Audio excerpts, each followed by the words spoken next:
أعوذ بالله من الشيطان الرجيم. بسم الله الرحمن الرحيم. الحمد لله الذي جعل الحمد مفتاحا لذكره وسببا للمزيد من فضله والدليلا على آلائه وعظمته، وهو الذي ليس لقضائه دافع ولا لعطائه مانع، فطر أجناس البدائع وهو الجواد الواسع الذي لا تزيده كثرة العطاء إلا جودا وكرما. والصلاة والسلام على عبده وأمين وحيه وخاتم رسله سيدنا ومولانا أبي القاسم المصطفى محمد، اللهم صل على محمد واللعن والصلاة والسلام على عبده وأمين وحيه وخاتم رسله وعلى أهل بيته الطيبين الطاهرين الذين أذهب الله عنهم الرجس وطهرهم تطهيرا. اللهم صل على محمد واللعن الدائم على أعدائهم أجمعين. أما بعد، فقد قال الله تبارك وتعالى في قرآنه المجيد وفرقانه الحميد وقوله الحق وهو أصدق القائلين: أعوذ بالله من الشيطان الرجيم. يعلمون ظاهرا من الحياة الدنيا وهم عن الآخرة هم غافلون. صلوات بجي محمد وآل محمد.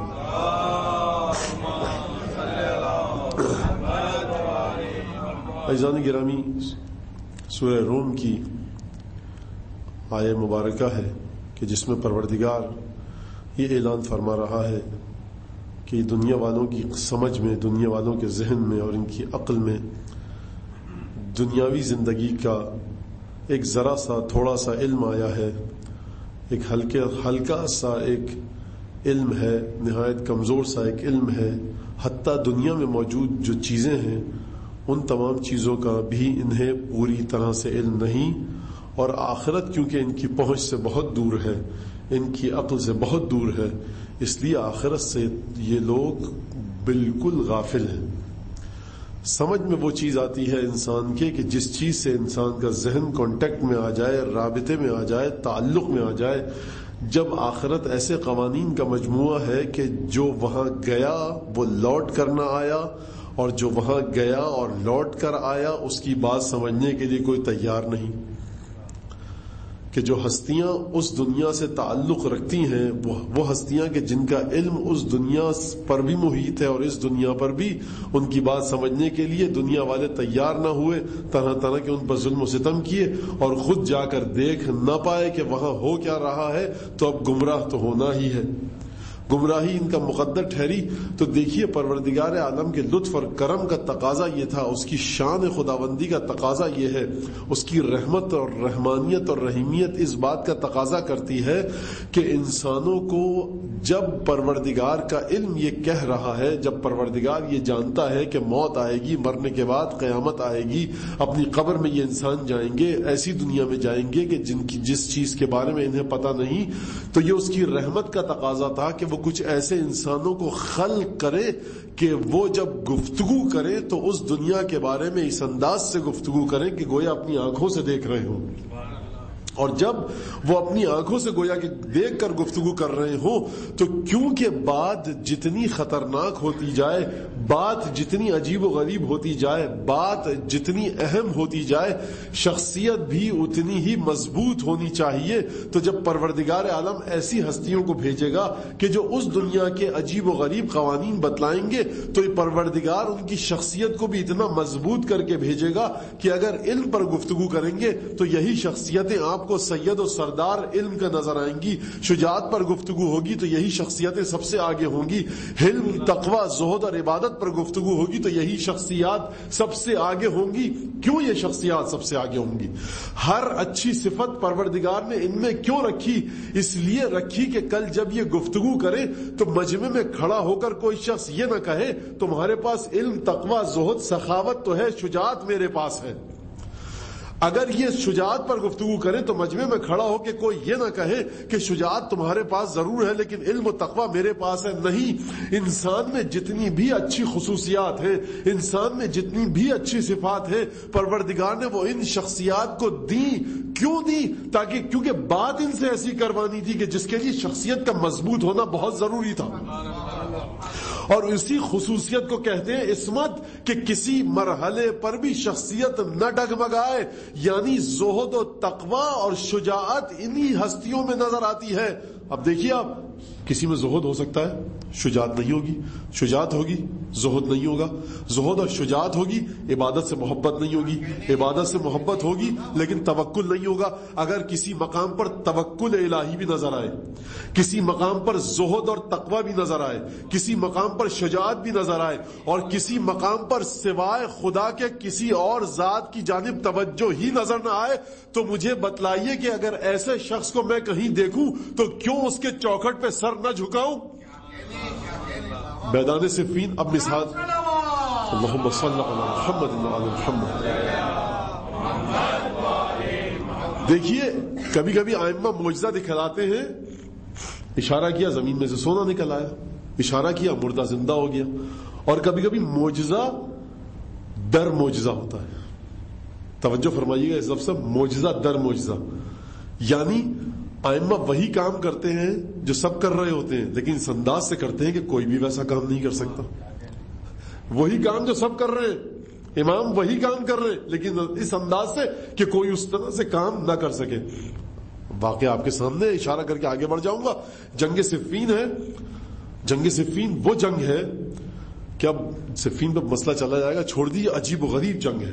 لیلۃ الحریر اسی جنگ میں آئی، اور یہ وہ جنگ تھی جس کے بارے میں مولا کائنات نے کہا تھا کہ اب ایسی جنگ کروں گا کہ جس کے سامنے پچھلی میری جو ایک جنگ ہوئی ہے نا، وہ بچوں کی تلوار بازی کا کھیل لگے گی.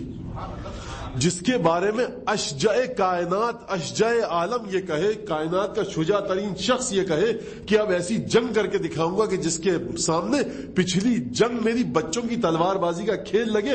تو سوچئے کہ وہ جنگ کیسی ہوگی جب جنگ لڑنے والا شجاع ترین کائنات کا شخص یہ کہے. لیکن ایک دفعہ تہجد کی نماز کا وقت ہوا، واجب نماز کا وقت نہیں ہوا تھا.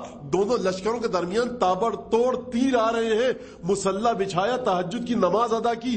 نماز ادا کرنا ایک فعل ہے، لیکن علی ابن ابی طالب نے سمجھا دیا کہ یہی فعل دنیا والے کرتے ہیں، لیکن اسی فعل کے ذریعے میں اپنا توکل بھی بتلاؤں گا، شجاعت بھی بتلاؤں گا، سخاوت بھی بتلاؤں گا، دنیا کی کوئی بے حیثیت ہونا بھی بتلاؤں گا. اور لشکر کے درمیان یہ جو جنگ ہو رہی ہے نا، اس کی اوپر بھی دلیل دوں گا کہ علی ابن ابی طالب کی نظروں میں یہ جنگ اس کی کوئی حیثیت نہیں. کیسے؟ کہا دیکھو، اگر علی اپنی جان کے سلسلے میں بخیل ہوتے، کنجوس ہوتے، شہادت سے گھبراتے تو یہاں نماز نہ پڑھتے. اگر عبادت کا شوق ہوتا تو نماز ہی نہ پڑھتے. اگر توکل نہ ہوتا کہ جو اس کا حکم، اگر اسی دوران تیر لگ جائے مر جاؤں تو اس کا حکم ہے، اگر نہیں لگے تو اس کا حکم ہے. ایک ہی عبادت کئی اچھی صفات کو بتلایا. تو مجھے بتلائیے کہ ہے کوئی دنیا میں ایسا شخص کہ جو 2 رکعت نماز کے ذریعے بڑی بڑی صفات کو یکجا کر کے بتلا دے؟ تو شخصیت ایسی تھی، یہ پروردگار کی رحمت کا تقاضا تھا، کیونکہ بات کروانی تھی بڑی اہم، اس لیے علی ابن ابی طالب کو صفات دی. اچھا، اب یہاں پر نوجوان بچے بھی، نوجوان دوست بھی سننے والے بیٹھے، مثال دے دوں. ذرا مثال پر غور کیجئے گا. یہ مثال میں اکثر دیتا رہتا ہوں. اب جو لوگ اس مثال کو سن چکے ہوں گے، مولانا کوئی دوسری مثال پیش کر دیجئے. اب یہ مثال بڑی اچھی لگتی ہے مجھے خود، اور بات بہت واضح طریقے سے سمجھ میں آ جاتی ہے.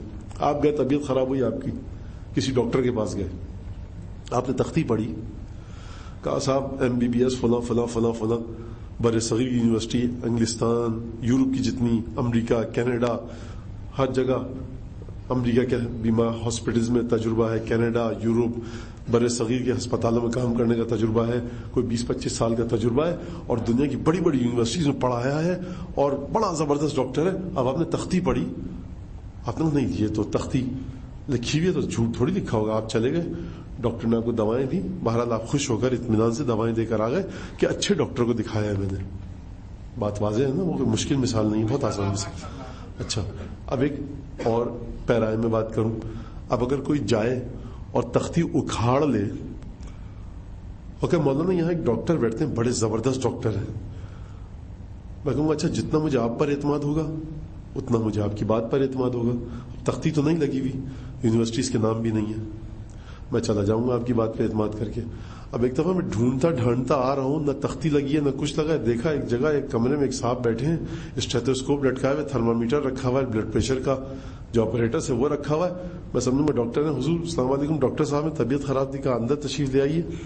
پوچھا کہ کہاں سے پڑھیں, کہا میں کہاں سے پڑھوں, اس کو چھوڑیے, آپ اپنا مسئلہ بتائیے کیا ہے.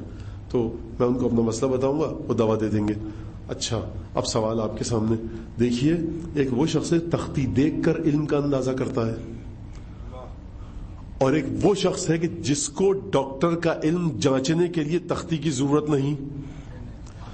جو تختی دیکھ کر علم کا اندازہ کرتا ہے وہ مجھ جیسا ایک سیدھا سادہ مولوی ہوتا ہے کہ صاحب پڑھ کر کہا یہ تختی سچ ہی کہہ رہی ہوگی تبھی تو یہ علم ہوگا. لیکن جو آدمی بغیر تختی دیکھے ہوئے اندر جا کر ڈاکٹر کے علم کا اندازہ کرے تو اسے خود کسی نہ کسی حد تک میڈیکل سائنس پر عبور ہونا چاہیے نا. جبھی وہ جا کر جانچے گا, تولے گا, پڑتال کرے گا کہ صاحب ڈاکٹر صاحب کا علم کتنا ہے. تو مجھے بتلائیے کہ اب آل محمد کا علم اس سطح پر ہے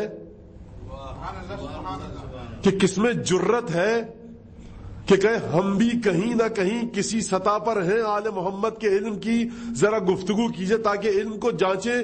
تو مولا اکثر یہ کہا کرتے تھے دیکھو جو تمہارے سوالات ہیں وہی پوچھ لو, وہی سمجھ میں آ جائیں گے, تم کہاں ہمارے علم تک آؤ گے. ہم نے کوئی تختی نہیں لگائی اپنے گھر کے باہر, اگر تختی لگائیں بھی تو تمہاری سمجھ میں کیا آئے گا. شخص آتا ہے سید الشہداء کے پاس, کہا مولا مجھے اسم اعظم تعلیم دیجئے. کا مولانا نے کہا کہ تیری طاقت نہیں ہے. 3 دفعہ اصرار کیا. اس بات الہداد میں شیخ حر عاملی نے یہ معجزہ لکھا ہے. اب اسے معجزہ کہیے آپ یا کوئی اور واقعہ کہیے. کہتا ہے کہ حسین ابن علی نے میرے کان میں اسم اعظم بتایا, میرے سر کے بال سفید ہو گئے اور مجھے یاد بھی نہیں کہ وہ کیا بتلایا تھا. اب دیکھیے یہ ایک الگ چیز ہے, اس پر بحث میں گفتگو نہیں کرنا چاہتا, لیکن اسم اعظم حسین ابن علی بتلا رہے ہیں, سر کے بال سفید ہو گئے دفعتاً واحدہ, اور کہہ رہا ہے مجھے یاد بھی نہیں کہ کیا بتایا تھا. مسئلہ یہ ہے کہ آل محمد کے علم کا اور ہر اچھی صفت کا, بلکہ ہر صفت کا عام لوگوں سے اتنا فاصلہ ہے کہ اگر لوگ جانچ پڑتال کرنا بھی چاہیں تو کس بلبوتے پر. یہاں انہی ڈاکٹر صاحب نے جن یونیورسٹیز میں پڑھا ہے, آپ نے کچھ کتابوں کو انہی کی پڑھ لیا اور اس کے بعد دیکھ کر جانچ لیا کہ ہاں گفتگو کی ہے, لگتا ہے کہ ٹھوس ڈاکٹر ہے, مضبوط ڈاکٹر ہے. آل محمد سے آپ کے علم کو کیسے جانچیں گے؟ آل محمد کے علم کی تختی ہے تو کیا آل محمد کے علم کی تختی وہی تختی ہے جو رسول خدا نے عطا کی کہ دیکھو انی تارک فیکم الثقلین کتاب اللہ و عطرتی. اگر آل محمد کے علم کو جانچنا ہے تو ایک طرف قرآن کو رکھو, دوسری طرف آل محمد کے علم کو. یہ قرآن ان کا تعارف نامہ ہے, یہ قرآن ان کا انٹروڈکشن ہے کہ قرآن ان سمجھائے گا ان کی شخصیت کیسی ہے. تو اب ذرا توجہ کے ساتھ بات سنیے. وہ ڈاکٹر کے جسے جسمانی امراض کا علاج کرنا ہوتا ہے, بڑی بڑی یونیورسٹیز میں پڑھ کر آتا ہے, علاج کر کے اور کروا کے آتا ہے, درس دے کر آتا ہے, سبق سکھلا کر آتا ہے, تجربے کی لسٹ اور فہرست رکھتا ہے. کیوں؟ تاکہ اس کی شخصیت میں, اس کی بات میں وزن پیدا ہو اور معاشرے میں خطرناک امراض میں مبتلا لوگ اس کے پاس آئیں. کیونکہ کام بڑا خطرناک ہے اس لیے اپنے پورے تجربے کو لکھے گا. اب مجھے بتلائیے کہ آل محمد کا کام کتنا خطرناک ہے, کتنا خطیر ہے, کتنا اہم ہے. اتنا اہم کام ہے. اب یہ کیسے اپنا تعارف کروائیں؟ بس یہ وہی بات تھی جس کے لیے آپ کو میں نے زحمت دی. ضرورت ہے دین کے, دین کی ضرورت کیا ہے؟ آل محمد کا کام اتنا خطرناک اور اہم ہے کہ پروردگار نے ان کا تعارف کروانے کی ذمہ داری اٹھا رکھی ہے. اب ان کا تعارف پروردگار کروائے گا. کیسے کروائے گا؟ بس وہی جو تقریر کے شروع میں نے عرض کیا تھا کہ جب بھی کسی صفت کی بات ہوگی, اگر آل محمد سے تعلق رکھنے والا کوئی امام روئے زمین زمین پر ہوگا تو کوئی شخص بھی اس کی کسی صفت میں اس پر غلبہ نہیں پا سکے گا. کیوں؟ کیونکہ ارادہ الہی یہ ہے کہ یہ ہمیشہ سب سے آگے رہے. کیوں سب سے آگے رہے؟ کیونکہ پروردگار چاہتا ہے کہ بنی نوع انسانیت کے بیڑے کو یہ پار لگائیں, انسانوں کو یہ درس دے, دین کا, مذہب کا, قیامت کے بارے میں یہ بتلائیں. پروردگار یہ چاہتا ہے, اس لیے ان کی شخصیت کو اس انداز سے خلق کیا. ایک درود بھیجیے محمد آل محمد پر. اس کو حضور معاف کیجیے, بند کر دیں. جی جی بند کر, شکریہ.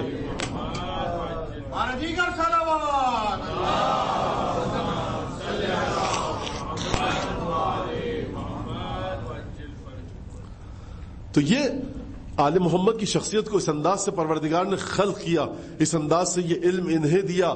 اب یہاں پر بچے پوچھتے ہیں کہ اگر انہیں علم دیا, ہمیں بھی وہ علم دے دیتا تو ہم ان جیسے ہو جاتے. بچوں کا سوال ویلڈ ہے لیکن جواب ہے, یہ جواب دینے کی جگہ نہیں ہے, بعد میں بات کر لیں. اگر کسی کو یہ سوال ہے, امید تو نہیں ہے مجھے کوئی سوال ہوگا, بھائی اس نے ان کو علم دے دیا ہمیں نہیں دیا, اب ہم کیا کریں. ایک تو سیدھا سادہ جواب یہ ہے, لیکن بہرحال تفصیلی جواب ہے. اگر کسی صاحب کو سوال ہو تو وہ بعد میں آ کر پوچھ سکتے ہیں. تو دیکھیے یہ آل محمد کی شخصیت کو اس انداز سے رکھا کہ قرآن ان کے علم کی تختی ہے, قرآن ان کا تعارف نامہ ہے. ان سے یہ اہم کام لینا تھا پروردگار کو, جب ہی انہیں اس انداز سے اچھی صفات دی اور عطا کی.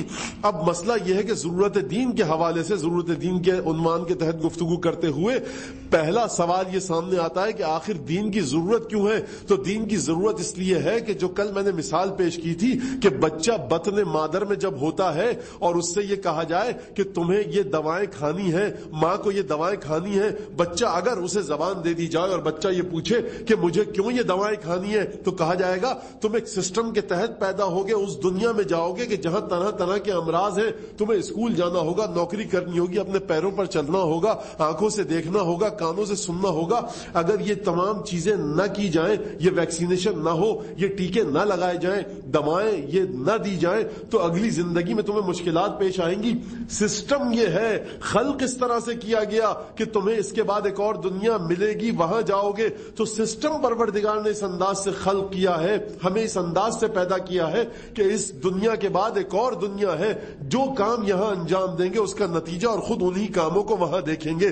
تو اب ضرورت اس بات کی تھی کہ ایسے کاموں کو انجام دیا جائے اس دنیا میں کہ جو مطابقت رکھیں, ہارمونی رکھیں, کوآرڈینیشن ہو, الائنمنٹ ہو ان کی, ان کاموں کی کس چیز کے ساتھ, اس دنیا کی زندگی کے ساتھ, تاکہ جب اس دنیا میں جائیں تو کسی مشکل کا سامنا نہ ہو. اور یہی وہ مقام ہے کہ جہاں قیامت کے عقیدے کی اہمیت کا اندازہ ہوتا ہے. حضور دیکھیے, آج کہتے ہیں کہ انسان نے بڑی ترقی کر لی. کتنی ترقی کر لی انسان نے؟ بہت ترقی کر لی. گھنٹوں کا سفر سیکنڈوں میں ہو جاتا ہے. دنیا کے اس کونے سے اس کونے آپ ایک پیغام بھیجیے, اب آپ سب جانتے ہیں, تفصیل میں جانے کی ضرورت نہیں ہے, فٹ سے پیغام پہنچ جاتا ہے, ویڈیو فلم پہنچ جاتی ہیں, تصویر پہنچ گئی.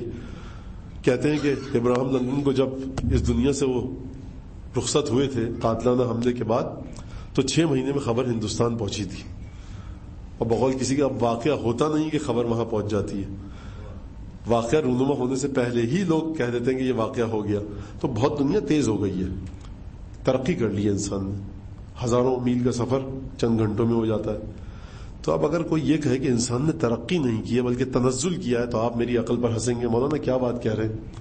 تو دیکھیے عجیب ہے, پروردگار کہیں تو اپنی بات کو سمجھاتا نا کہ تم نے آل محمد سے منہ موڑا, اے دنیا والو تم ترقی کرتے رہے, لیکن اچانک تم نے دیکھا کہ اس ترقی کے ساتھ ساتھ اتنی مشکلات نے تم کو آ گھیرا کہ اب تم ان مشکلات کا حل ڈھونڈنا چاہتے ہو, ڈھونڈ نہیں پا رہے. انسان نے کہا ترقی کر لی, ہم چلے گئے, آگے بڑھتے گئے, صاحب پیٹرول نکل آیا, پیٹرول کو صاف کر کے گاڑیاں اور ہوائی جہاز چلنے لگے. تو انسان سمجھا کہ اس نے بڑی ترقی کر لی, لیکن اس نے دیکھا کہ صاحب اچانک اوزون لیئر میں سوراخ ہو رہا ہے. اچھا اوزون لیئر میں سوراخ ہو رہا ہے, ہم سے کیا تعلق, وہ آسمان پر, ہم زمین پر. حضور زمین کا ٹیمپریچر بڑھ رہا ہے, اچھا تو ہم سے کیا تعلق, ہم نے تو اپنے گھر میں پنکھا اور ایئر کنڈیشنر لگا رکھا ہے. حضور یہ بات گھر کی نہیں ہے, پولز کی برف پگھل رہی ہے جس کے ذریعے دنیا میں عجیب و غریب مسائل پیش آ رہے ہیں. اس سے آپ کی کھیتی باڑی, اس سے آپ کی زندگی, جانوروں کی پرورش, کیٹل فارمنگ, سب کا سب متاثر ہو رہا ہے, اور اگلی نسلوں کی زندگی خطرناک حد تک کسی مشکل میں گرفتار ہو سکتی ہے. زیر زمین پانی کے ذخائر ختم ہو رہے ہیں. ایک عجیب سلسلہ ہے, کس وجہ سے, کیونکہ آپ نے اوزون لیئر کو خراب کر دیا, ایک گلوبل وارمنگ ہو رہی ہے صاحب. تو یہی تو وجہ تھی کہ پروردگار کہہ رہا ہے کہ دیکھو اگر تم یہ سمجھتے ہو کہ ہمارا حبیب پنجتن ائمہ معصومین کو جو ہم نے علم دیا ہے یہ 3 اور 4 میں شک کا علم ہے، یہ روزہ کیسے کھولا جائے اس کا علم ہے، حج کیسے کیا جائے اس کا علم ہے، پروردگار نے کہا نہیں، ہم نے ایسا علم دیا ہے کہ دین کا بھی علم دیا ہے اور تمہاری اس دنیا کا بھی علم دیا ہے۔ سورہ اعراف کی 157ویں آیت میں پروردگار نے ارشاد فرمایا کہ ہم نے ایسا رسول بھیجا ہے کہ یحرم علیہم الخبائث ویحل لہم الطیبات، ہم نے ایسا رسول بھیجا ہے کہ جو بری اور غلیظ چیزوں کو ان پر حرام کرے گا، جو اچھی اور طیب اور پاک و طاہر چیزوں کو ان کے لیے حلال کرے گا۔ وَيَضَعُ عَنْهُمْ إِصْرَهُمْ وَالْأَغْلَالَ الَّتِي كَانَتْ عَلَيْهِمْ، اور ہم نے ایسا رسول بھیجا ہے کہ جو ان کے ہاتھوں اور پیروں میں پڑی ہوئی بیڑیوں اور توقوں کو کھول دے گا، جو انہیں گرفتاریاں اپنی زندگی میں لاحق ہو رہی ہیں ان سے نجات دلائے گا۔ تو آج اگر رسالت اور امامت کی ضرورت ہے، نہ پڑھیے آپ نماز، روزہ نہ رکھیے، دین پر مت چلیے، لیکن یہ جو دوسری مشکلات ہے نا کہ جنہیں سائنس حل کرنے سے قاصر ہے، عجیب لفظ استعمال کیا پروردگار نے، اگر رسول صرف حرام حلال بتلانے کے لیے آتا تو آیت یہ کہہ چکی ہے کہ یحل لہم الطیبات ویحرم علیہم الخبائث، بری چیزوں کو حرام کرے گا، اچھی چیزوں کو حلال کرے گا۔ آیت نے دین کا مفہوم بتلانے کے بعد کہ حلال اور حرام کا مفہوم ہے دین کا، ایک عجیب اور مفہوم بتلایا، رسول خدا کا ایک اور عہدہ بتلایا کہ دیکھو رسول صرف اس لیے نہیں آیا کہ حرام اور حلال بتلائے، رسول تمہاری وہاں مدد کرے گا کہ جہاں تمہاری سائنس مشکلات کو حل کرنے میں ناکام ہو جائے گی۔ وَيَضَعُ عَنْهُمْ إِصْرَهُمْ وَالْأَغْلَالَ الَّتِي كَانَتْ عَلَيْهِمْ إِصْرَهُمْ، یہ جو تمہاری گردنوں میں بیڑیاں اور گردنوں میں جو توق ہے نا، اور ہاتھوں اور پیروں میں جو بیڑیاں اور ہتھکڑیاں ہیں جو انسانیت کو، بشریت کو ترقی کے سفر پر آگے جانے سے روک دیں گی، خواہ وہ جسمانی مشکلات ہوں، روحانی مشکلات ہوں، انفرادی مشکلات ہوں، سماجی مشکلات ہوں، چاہے انڈیویجول پرابلمز ہوں، چاہے اشخاص کی، سوسائٹی کی پرابلمز ہوں، یہ رسول تمام کی تمام مشکلات کو حل کرے گا۔ کہیں یہ مت سمجھ لینا کہ رسول صرف نماز روزہ سکھلانے کے لیے آیا، اس کا ذکر تو قرآن میں آ گیا ہے، اور حضور کہاں اس کا ذکر قرآن میں بھی آیا۔ خیر جانے دیجئے اس بات کو کہ دیکھیے قرآن تو اس میں تو سب کچھ آ گیا، تو اب سمجھ میں آیا کہ قرآن ہونے کے باوجود بھی رسول کی کتنی شدید ضرورت ہے۔ کیا طریقہ بتلایا قرآن نے کہ کیسے ان بیڑیوں اور ہتھکڑیوں سے نجات دلائے گا رسول؟ یہ علم ہے، یہ علم کا وارث تھا نا جس نے یہ کہا تھا ایک دفعہ 5ویں امام محمد باقر علیہ الصلوۃ والسلام،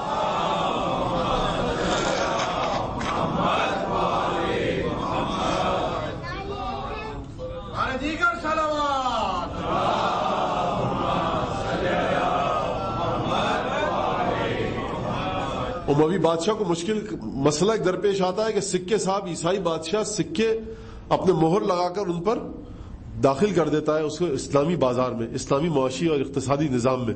امام باقر کو بلایا جاتا ہے کہ اپنا رسول اللہ حل کیجئے، آپ تو کہہ رہے تھے نا کہ ہمیں کتاب کافی ہے، اگر کتاب کافی تھی تو رسول خدا کے فرزند کو مدد کے لیے کیوں طلب فرمایا؟ آپ تو یہ کہہ رہے تھے کتاب کافی ہے، جب متوکل کے دربار میں بحث چھڑی کہ ہاتھ کاٹے جائیں چور کے، یہاں سے کاٹے جائیں، انگلیاں کاٹی جائیں، کوہنیوں سے کاٹے جائیں، بازو سے کاٹے جائیں، اگر بازو سے ہاتھ کاٹا جائے تب بھی ہاتھ کاٹنا ہے، اگر کوہنی سے کاٹے جائیں تب بھی ہاتھ کاٹنا صادق آتا ہے، اگر کلائی سے کاٹے جائیں تب بھی ہاتھ کاٹنے کا مفہوم صادق آتا ہے، لیکن کاٹا جائے تو کہاں سے کاٹا جائے؟ تو مت بلوائیے آپ نویں امام محمد تقی کو، خود حل کر لیجئے مسئلے کو۔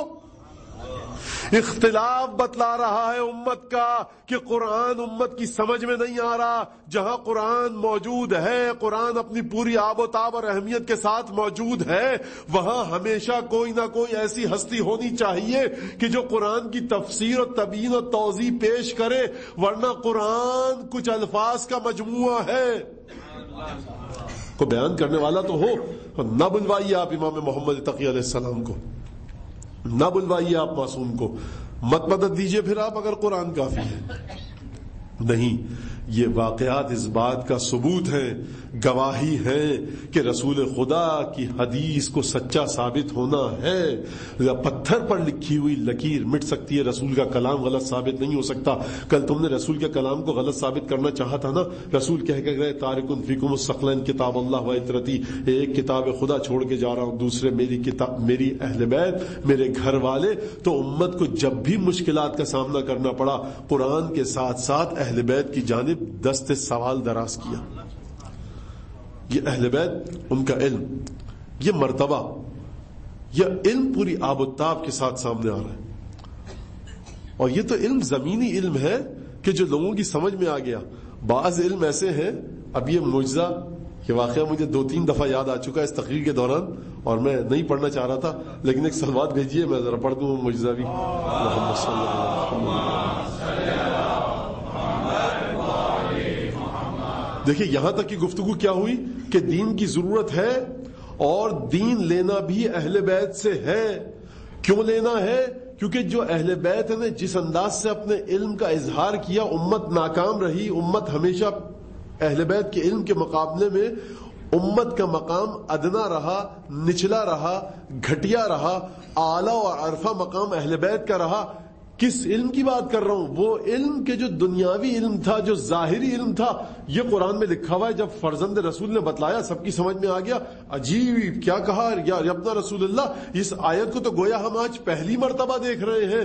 آپ محتاج ہیں اس بات کے جو قرآن میں آیت موجود ہے، وہ جب اس کے بارے میں رسول کا بیٹا، رسول کا فرزند تفسیر بتلائے تو آپ یہ کہیں کہ ہم گویا آج اس آیت کو پہلی بار دیکھ رہے ہیں. تو ذرا مجھے بتلائیے کہ وہ علم اور اس علم کے وہ گوشے کہ جہاں تک عقل بشریت پہنچ ہی نہیں سکتی، اس علم کے بارے میں آپ کیا کہیں گے؟ مسجد کوفہ میں مولا کائنات، جو لوگ عراق کی زیارت کر چکے ہیں، کربلا کی، نجف کی، پروردگار ان کی زیارتوں کو قبول فرمائے.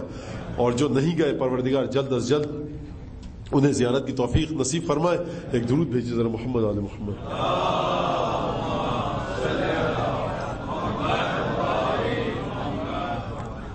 اب لوگ بیٹھے تھے، مولا کائنات بھی تھے مسجد کوفہ میں. شیخ مفید نے اس واقعے کو لکھا ہے کتاب الاختصاص میں. کہا یا علی حدثنا، اے علی ذرا گفتگو کرو ہمارے ساتھ. کہ لا طاقت لکم، کوئی تم برداشت نہیں کر سکتے میری گفتگو. اب یہ بھی عجیب، کیا کہا جائے؟ علی ذرا اور گفتگو کرو ہمارے ساتھ. بھائی آپ اپنا لیول دیکھیے، آپ سوال کیجئے، سوال کرنا ہے تو یا علی کچھ گفتگو کرو. مطلب ایک عام آدمی کے پاس آئے کہ ذرا اور کیا حال چال ہے، کچھ ہے کوئی نئی تازی خبر بتلائیے. علی ابن ابی طالب وارث علم الاولین والآخرین کے پاس جب آپ بیٹھے ہیں تو مجلس میں بیٹھنے کا ڈھنگ سیکھیے. جو سوال ہے مولا قبر میں کیا ہوگا، مولا میرے اعمال قبول ہوئے، میری نمازیں صحیح ہیں، اگر غلط ہے تو بتلائیے کیا کروں، کیا کوئی میرا گناہ باقی تو نہیں ہے. اور آج کے بھی مومن کو چاہیے کہ جب زری پر جائے معصومین کی تو دعا یہ مانگے، مولا کوئی بھی ایسا غلط کام نہ ہو جو مجھ سے اب سرزد ہو. مولا اگر کوئی گناہ ایسا ہے کہ جو ابھی تک معاف نہیں ہوا تو آپ معاف فرما دیجئے. یا علی حدثنا حدثنا لا طاقت لکم لا بد لک. علی بات کرو. مولا کائنات نے کہا اچھا اٹھو، یہاں پر بات نہیں ہو سکتی، مسجد میں. گھر لے کر آئے، بٹھایا اور کہا دیکھو انا الاول وانا الاخر، انا الظاہر وانا الباطن، انا احیی وانا امیت. میں اول ہوں، میں آخر ہوں، میں ظاہر ہوں، میں باطن ہوں، میں زندہ کرتا ہوں، میں مارتا ہوں. ارے مجمع میں تو کھلبلی مچ گئی. کفر علی، کفر علی، علی کافر ہو گئے، نعوذ باللہ علی کافر ہو گئے. لوگ اٹھے اور دروازے کی طرف بھاگے. مولا کائنات اپنی جگہ پر، لوگ اٹھ کے بھاگے. مولا کائنات نے دروازے کی طرف اشارہ کیا اور کہا یا باب استمسک علیہم، اے دروازے کی کنڈی انہیں روک کر رکھنا، جانے مت دینا. ابھی 8-10 لوگ کنڈی کو کھولنے کی کوشش کر رہے ہیں. وہ کنڈی، وہ چٹخنی جو ایک انگلی کے اشارے سے چلی جائے، اگر ارادہ ہو جائے صاحب ارادہ کا، اگر اس کا ارادہ ہو جائے کہ جس کا ارادہ خدا کا ارادہ ہے. ایک درود بھیجے محمد آل محمد پر. محمد صلی اللہ علیہ وسلم. اور کیونکہ شیخ مفید نے اس واقعے کو لکھا ہے اس لیے ان کے اصال ثواب پہ بھی ایک سلوات بھیجیے.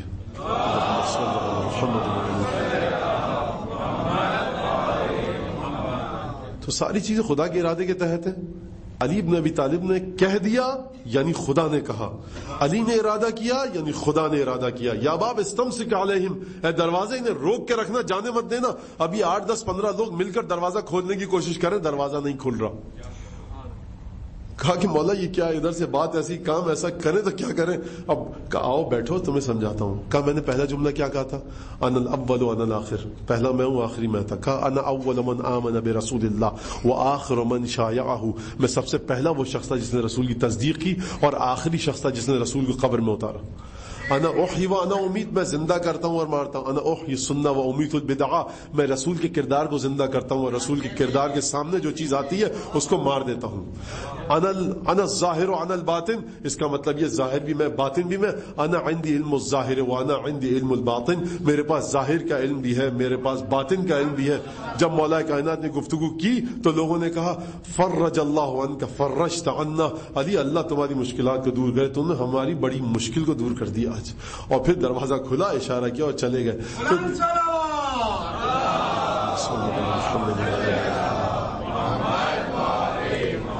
تو دیکھیے ایک وہ علم ہوتا ہے کہ جسے ہم تجزیہ اور تحلیل کر سکتے ہیں. امام کے پاس گئے, امام نے کہا 5ویں 6ٹھے 7ویں کسی بھی امام کے پاس گئے, کہا دیکھو یہ آیت لکھی ہوئی ہے, اس میں یہ لفظ ہے, اس لفظ کے عربی میں یہ معنی ہے, اس سے یہ معنی نکلتا ہے, تو یہ واضح ہے. امام نے کہہ دیا, ہم نے سمجھ لیا, ٹھیک ہے. لیکن یہاں بھی ہمیں امام کی ضرورت ہے.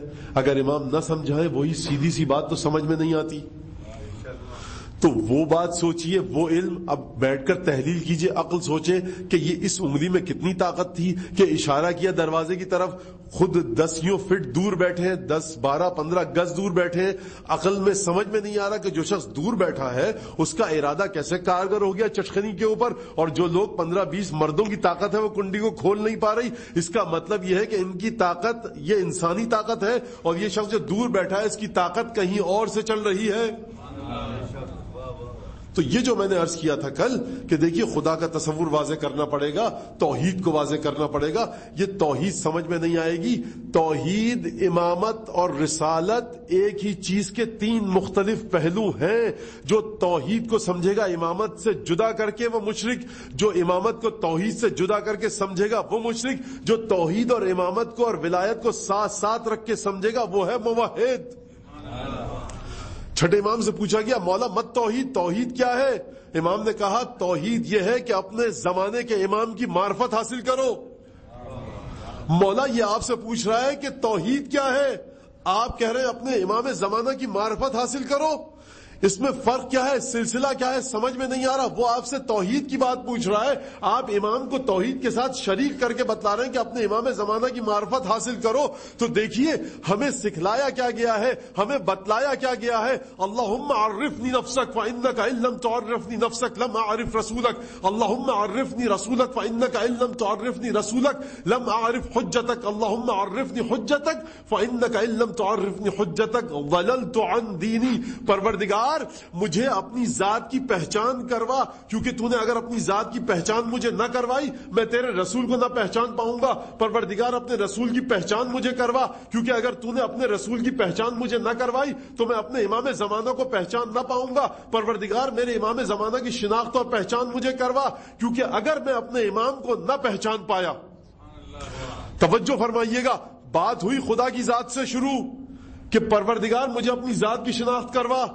رسول خدا کی شناخت کے بعد رسول کی شناخت, رسول کی شناخت کے بعد امام زمانہ کی شناخت, اور امام زمانہ کی شناخت اگر نہ حاصل ہوئی پروردگار مجھے امام کی شناخت کروا, کیونکہ اگر تو نے مجھے میرے امام کی شناخت نہ کروائی تو کیا ہوگا؟ وللت عن دینی, میں اپنے دین سے گمراہ ہو جاؤں گا. لاکھ آپ اللہ کو مان لیں کہ خدا ہے, یہ شجر, یہ مدر, یہ حجر, یہ دریا, یہ سمندر دلیل ہے خدا کے وجود کی. نجات ابھی نہیں ممکن. لاکھ آپ رسول کو پہچان لیں, جب تک رسول کے ساتھ امام کو نہ پہچانا, اور معرفت کا وہ سلسلہ, توحید کا وہ سلسلہ جو خدا کی ذات سے شروع ہوا تھا, جب تک اس میں امام زمانہ کے وجود کو ضم نہ کیا جائے نجات ممکن ہی نہیں. محمد صلوات.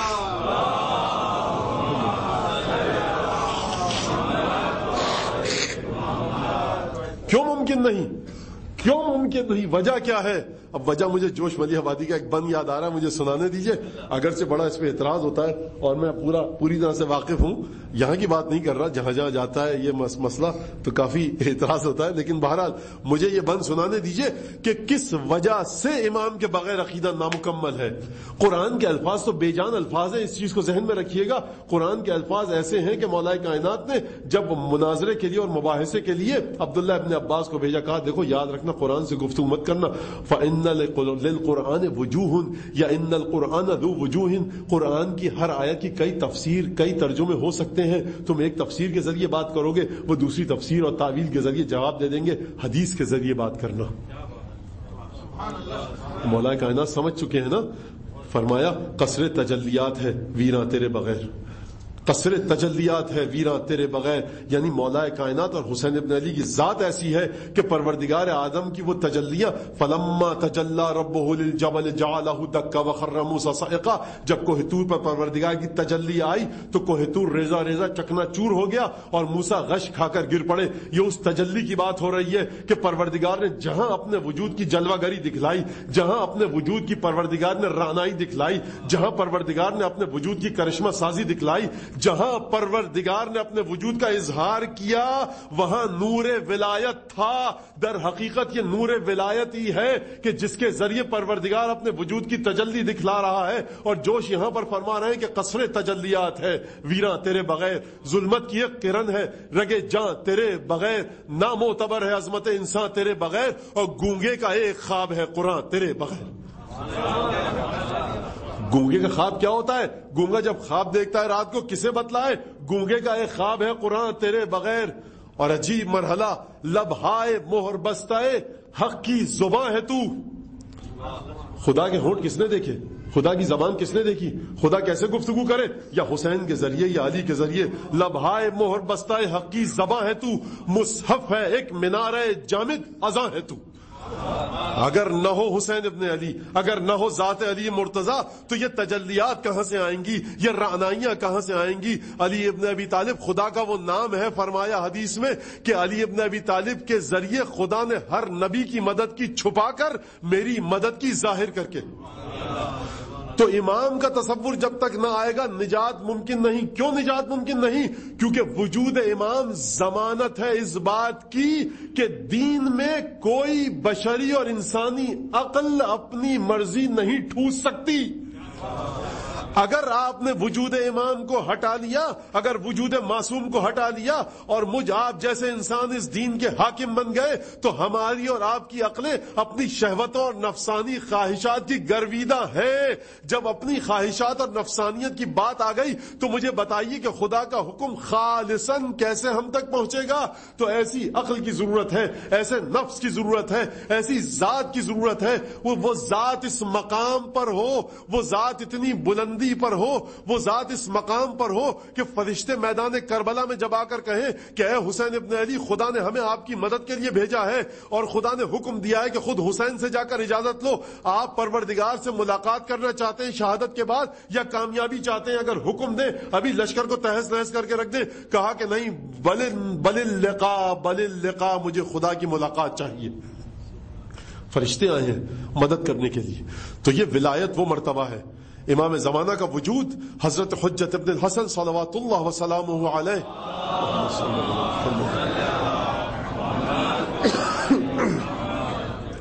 کا وجود وہ وجود ہے کہ جو عقل انسانی کی کے حملوں سے, عقل انسانی کی زد میں آنے سے روکتا ہے دین کو.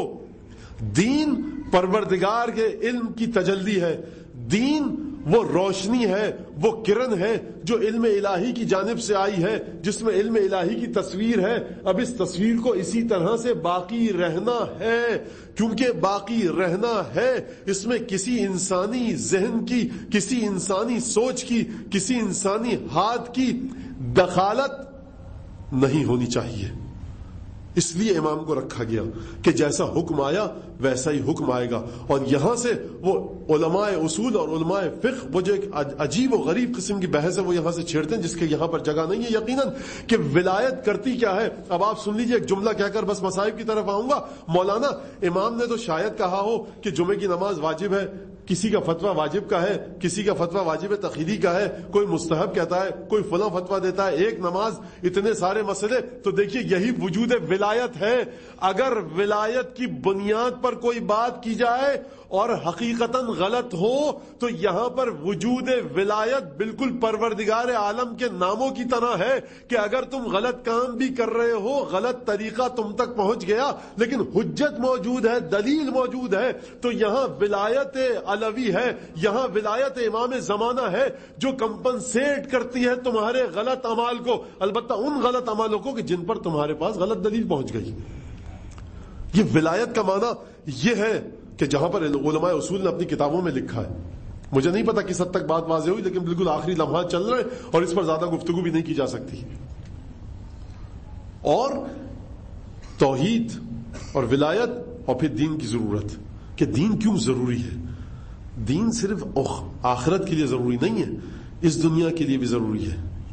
اور اب آخری جملہ کہہ کر کہ دیکھیے بڑی ترقی کر لی انسان نے. میں نے ترقی کا ذکر کیا تھا، اس بات کو مکمل کرنے بڑی ترقی کر لی انسان نے، بہت آگے چلا گیا. کتنے آگے چلا گیا؟ اتنا آگے چلا گیا کہ جیسے جیسے ترقی کر رہا ہے سیکیورٹی کیمروں کے کاروبار میں برکت آتی جا رہی ہے. اگر آپ نے ترقی کر لی تھی تو یہ سیکیورٹی کیمرے، ہر جگہ سیکیورٹی کیمرے ہم اپنے بچپن میں دیکھتے تھے، بہت ہی زیادہ جو اہم جگہیں ہوتی تھیں، مقامات ہوتے تھے، وہاں سیکیورٹی کیمرے نظر آتے تھے تو ایک دوسرے کو کونی مار کے کہتے ہیں سیکیورٹی کیمرے لگے ہیں یہاں پر. اب تو یہاں پر صاحب ہمارے محلے میں دودھ کی دکان پہ بھی سیکیورٹی کیمرہ لگا ہے. تو اگر آپ نے ترقی کر لی ہے تو کیسی ترقی کی ہے؟ کیا حیوانیت کے راستے پہ چل کے ترقی کی ہے کہ آپ اتنا ڈر گئے ہیں اپنے جیسے ہی دوسری مخلوق سے کہ سیکیورٹی کیمرے لگائے ہیں آپ نے؟ وجہ کیا ہے؟ وجہ یہ ہے کہ ترقی خاص جہت میں ہوئی ہے، انسان کی روح اس مقام پر نہیں پہنچی کہ جہاں انسان قوانین کا اپنے آپ کو تابع کر لے. اچھا دیکھیے یورپ میں، مغربی یورپ میں یہ قوانین آ چکے ہیں، وہاں پہ بھی سیکیورٹی کیمرے موجود ہیں. تو مسئلہ کیا ہے؟ اب ضرورت ہے دین کو سمجھیے.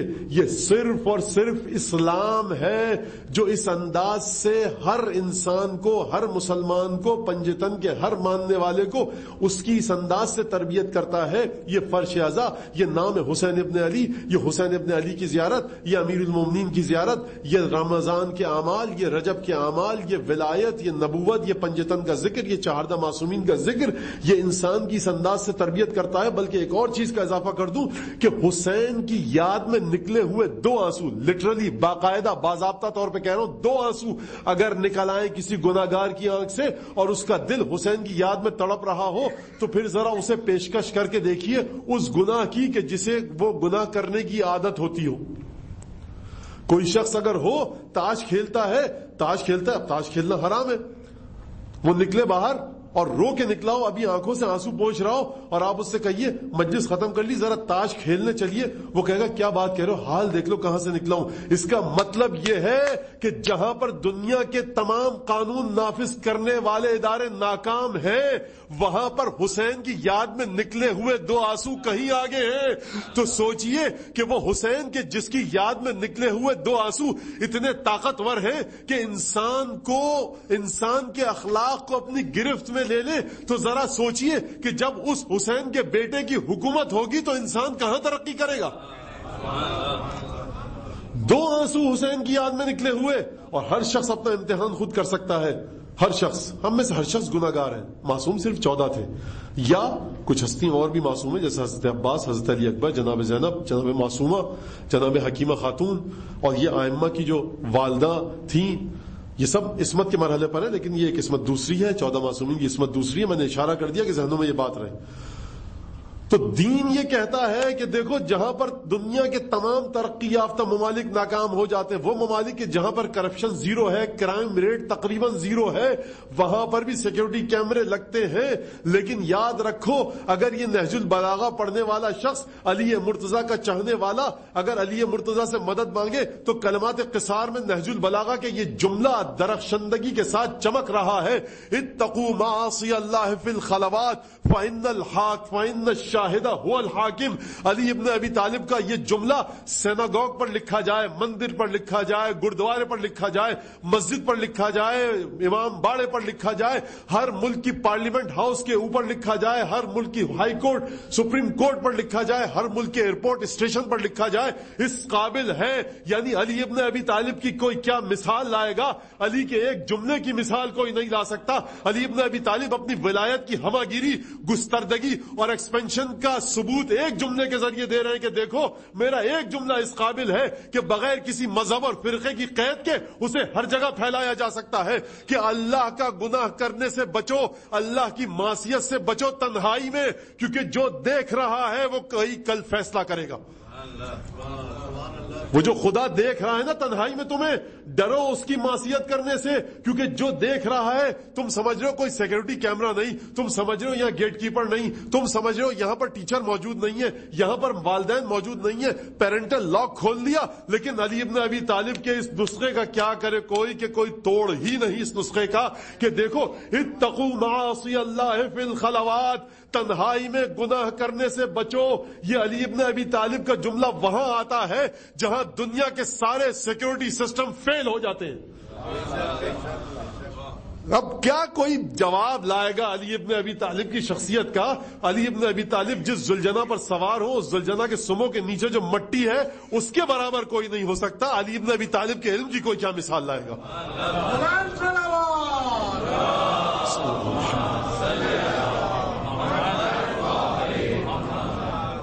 یہاں پہ انبیاء کی کوئی, یہاں پر صاحب یہاں پہ انبیاء کی دکان نہیں جم رہی علی ابن ابی طالب کے سامنے. میری اور آپ کی دکان جمے گی. یہ میں نے جوش جذبات میں نہیں کہا ہے کہ علی ابن ابی طالب جس زلجنا پر بیٹھے اس زلجنا کے پیروں کے نیچے نال ہے, اس نال کے نیچے جو مٹی ہے اس کا کوئی جواب نہیں لا سکتا. کیوں جوش جذبات میں نہیں کہا ہے؟ علی ابن ابی طالب کے بارے میں رسول کی حدیث موجود ہے, یا علی لولا اخافو, اگر علی مجھے ڈر نہ ہوتا لقلت فیک قولا, میں تیرے بارے میں ایک ایسی بات کرتا, لا تمر بمکان, کہ تو کہیں سے نہ گزرتا, الا واخذ التراب من قدمیک, علی تیرے قدموں کے نیچے کی مٹی کو لوگ تبرک کے لیے لے کر جاتے. میں کہوں گا یا رسول اللہ آپ اس فضیلت کو چھپا کر لے گئے, وہ کیا فضیلت تھی بتلائیے نا. آپ نے علی ابن ابی طالب کے علم کے بارے میں کہہ دیا کہ علی کا علم میرا علم ہے. آپ نے علی کے مقام کے بارے میں کہہ دیا کہ علی کا مقام میرے مقام ولایت کے ساتھ ساتھ ہے. آپ نے علی کے بارے میں کہہ دیا کہ خدا نے علی کے لہجے میں مجھ سے گفتگو کی. آپ نے علی کو اپنا نفس قرار دے دیا. آپ نے علی کے لیے اپنی وہ بیٹی جو سیدہ نساء العالمین تھی اس کا ہاتھ علی کے ہاتھ میں دے دیا. آپ نے کہا کہ ہر نبی کی نسل خود اس کی نسل سے چلتی ہے, لیکن میری نسل علی کی نسل سے چلے گی. آپ نے علی کو لوائے ہم دے دیا. آپ نے علی کو ساقی کوثر بنا دیا. آپ نے علی کو اپنا علمدار بنا دیا. اپنی ہر صفت کا وارث علی کو بنا دیا. لیکن اس کے باوجود بھی وہ کیا چیز تھی جو آپ بتا کر نہ گئے, جو رسول علی نعرہ سلوات.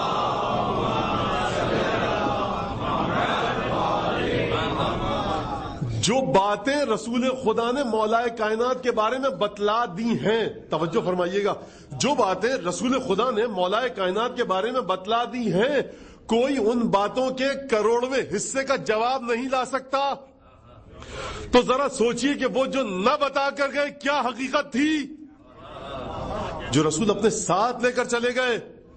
تو یہ جو کہا جاتا ہے نا کہ ائمہ کو ان کے مقام سے مت بڑھائیے, تو وہ لوگ اپنی عقل کو ذرا چیک کریں کہ پہلے مقام تو واضح کیجئے.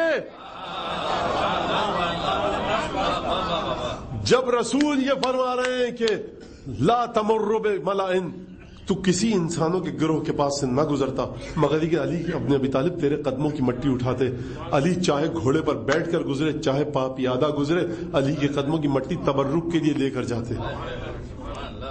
تو یہ مرتبہ کیا ہے, یہ منزلت کیا ہے, یہ درجہ کیا ہے, یہ کس مقام پر ہیں. اب توجہ کیجئے گا, کل اگر خدا نے توفیق دی اور حافظے نے ساتھ دیا تو کل اس پر گفتگو کروں گا. یہی وجہ ہے کہ جتنا مرتبہ بڑا ہوتا ہے, درجہ جتنا بڑا ہوتا ہے, اس کے بعد وہ ہستی مصائب پر جتنا صبر کرتی ہے کیونکہ مقام ایسا ہے کہ آدم سے لے کر عیسیٰ تک کوئی بھی اس مقام پر ٹک نہیں سکتا، کوئی اس مقام پر ٹک ہی نہیں سکتا. یہاں انبیاء کی کوئی حیثیت ہی نہیں، یہاں انبیاء جم ہی نہیں سکتے. جہاں پر انبیاء نہ جم پائیں وہاں پر میری اور آپ کی کیا اوقات، کیونکہ مقام اتنا بلند ہے تو جو مصائب ہیں وہ بھی اتنے بلند ہیں، اور ان مصائب پر جو ساتھ دے گا نا مولا کائنات کا، اس کی آنکھوں سے جو آنسو نکلیں گے، اب ان آنسوؤں کا کوئی مرتبہ تعین نہیں کر سکتا کہ خدا کتنے گناہ معاف کرے گا، جنت میں کتنے درجات دے گا. یہ جو آنسوؤں کا تعین کیا جاتا ہے نا کہ رونے پر جہنم سے معاف کر دیا، پروردگار نے رونے پر جنت میں بھیج دیا، تو دین کو سمجھیے، اپنی ناقص عقلوں کے ذریعے روایات کو سمجھنے کی کوشش مت کیجیے.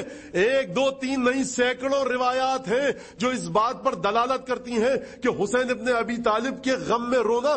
بعض گناہ ایسے ہیں کہ جن پر حسین کے گریے کے علاوہ کوئی اور چیز انہیں صاف ہی نہیں کر سکتی. کیا وجہ ہے اس کی؟ وجہ کیا ہے؟ وجہ بہت، میں ایک لے مین کے انداز میں، ایک عام انسان کے انداز میں فلسفہ بتا دوں. دیکھیے، پروردگار محبت کرتا ہے حسین ابن علی سے. 1400 سال پہلے حسین پکارتے رہ گئے، حل من ناصر ینصرنا، حل من مغیث یغیثنا. حسین اکیلے تھے؟ نہیں، رسول زادیاں بھی ہیں. کیا قربانی پیش کی؟ خدا حسین سے محبت کرتا ہے. حسین اکیلے رہ گئے، خدا علی سے محبت کرتا ہے، علی اکیلے رہ گئے.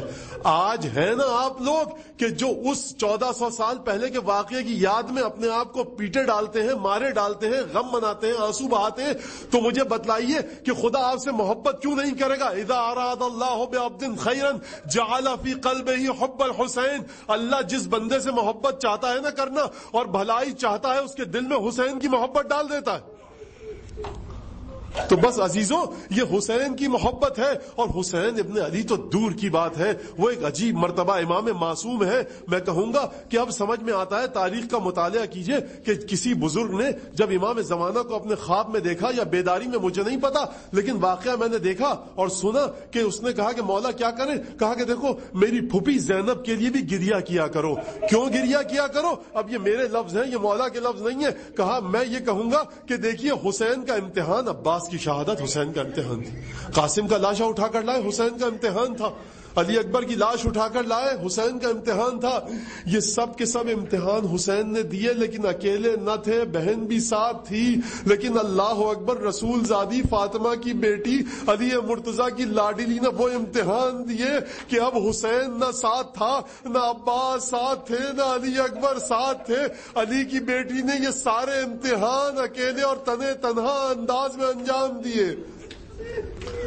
اس انداز میں انجام دیے کہ کہا تھا نا حسین ابن علی نے جب رخصت کے لیے جا رہے تھے کہ دیکھو بہن، میرے بچوں سے ہوشیار رہنا، میں یتیم ہونے جا رہے ہیں میرے بچے. تو بہن کہہ سکتی ہے کہ بھیا، جب تمہارے بچوں پر کوئی تازیانہ مارتا تھا نا تو میں اپنی پیٹھ کو آگے کر دیتی تھی. جب پانی ملتا تھا، کئی پہر کی پیاسی ہوتی تھی، میں انہیں پانی دیتی تھی. خدا کی قسم، ایک قدم جو جناب زینب نے اٹھایا ہے نا کربلا سے کوفے کے رستے میں، اگر اس قدم کے اٹھانے کے اجر کو خدا تمام گناہگاروں پر تقسیم کر دے تو کوئی گناہگار باقی نہیں رہے گا، سب جنت میں چلے جائیں گے. یہ امتحان ہے جناب زینب کا. بس مجھے ایک جملہ یاد آ رہا ہے، اور آخری منزل مصائب کی، کہ جناب سیدہ جب رسول خدا کے بعد وہ تمام مظالم آئے، جب تمام مظالم ٹوٹے، دروازہ بھی گرا، پہلو بھی شکستہ ہوا، بازو بھی ٹوٹا، میں کہوں گا بی بی آپ نے بڑے مظالم سہے. روایت کے الفاظ ہیں، منحدت الرکن باقیت العین معصبت الراس ناہلت الجسم. اب سیدہ کے گھٹنوں میں چلنے کی طاقت نہ رہی تھی، پسلیاں ٹوٹ چکی تھی. حسن اور حسین کا ہاتھ تھام کر سیدہ ان بے جان پیروں کے ساتھ مجھے نہیں پتا کس طرح بیت الحزن جاتی تھی. بس میں ہاتھوں کو جوڑ کے کہوں گا بی بی آپ کے گھٹنوں میں چلنے کی طاقت نہ تھی، ماتھے پر زخم کا نشان تھا، پسلیاں شکستہ تھی، لیکن لیکن 2 بیٹے تو ساتھ ہوتے تھے نا, جب گھر پہ آتی تھی تو علی مرتضیٰ ہوتے تھے نا, تسلی دیتے ہوں گے. میں کہوں گا آئیے ذرا کربلا کے میدان میں, جب بہن زینب نے حسین کے یتیم بچوں کو اکٹھا کیا تو جب خیمے میں آئی, اب خیمہ جل چکا تھا, علی مرتضیٰ نہ تھے جو تسلی دیتے.